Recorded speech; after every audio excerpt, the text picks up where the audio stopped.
പിതാവിൻ്റെയും പുത്രൻ്റെയും പരിശുദ്ധാത്മാവിൻ്റെയും നാമത്തിൽ ആമേൻ.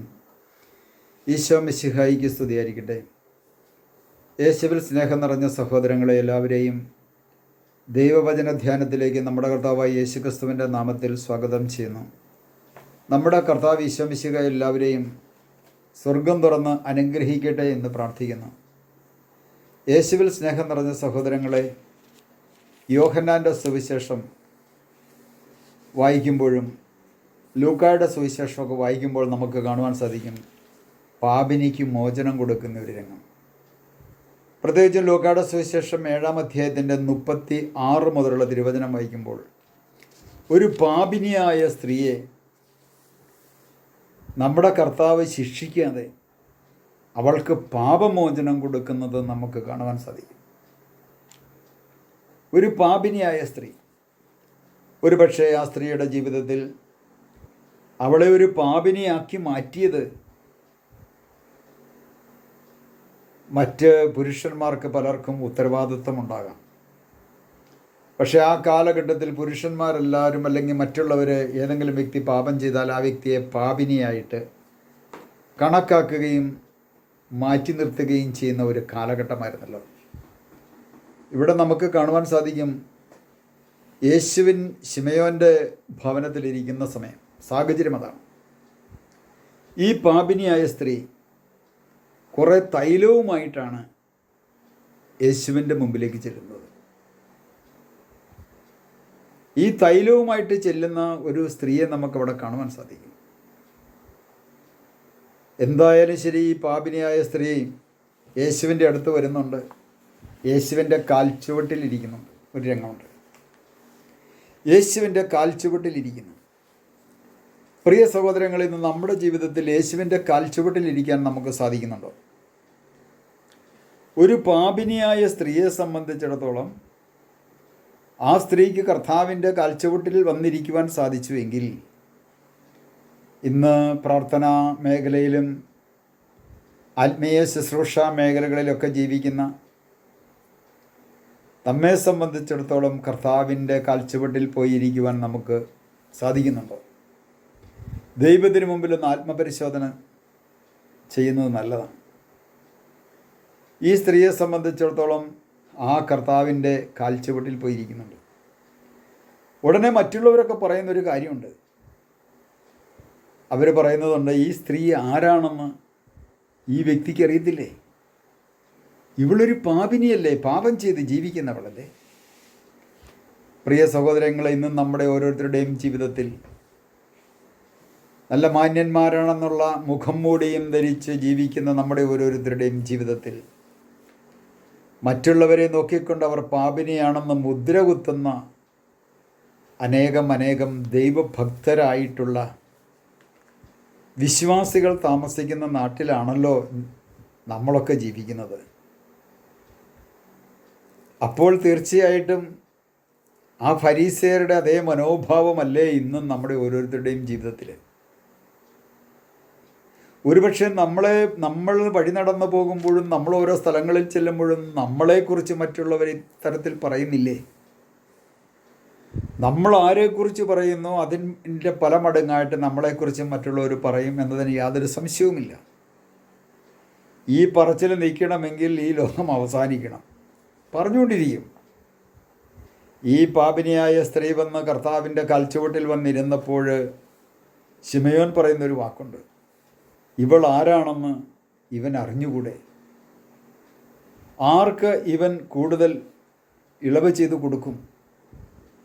ഇതെല്ലാം നേരത്തെ കർത്താവ് പറഞ്ഞതനുസരിച്ച് അവർ ചിന്തിക്കുന്നൊരു ഭാഗം. ഒരുപക്ഷെ ഇവളെ ശിക്ഷിക്കും. ഇവൾ പാപിനിയാണ്, പാപകരമായ ജീവിതം നയിക്കുന്നവളാണ്. അവൾക്ക് കർത്താവിൻ്റെ കാൽച്ചുവട്ടിൽ വന്നിരിക്കാനുള്ള യോഗ്യതയുണ്ടോ എന്നൊക്കെ ചിന്തിക്കുകയും ചോദിക്കുകയും ചെയ്യുന്ന വ്യക്തികളുണ്ടാകും.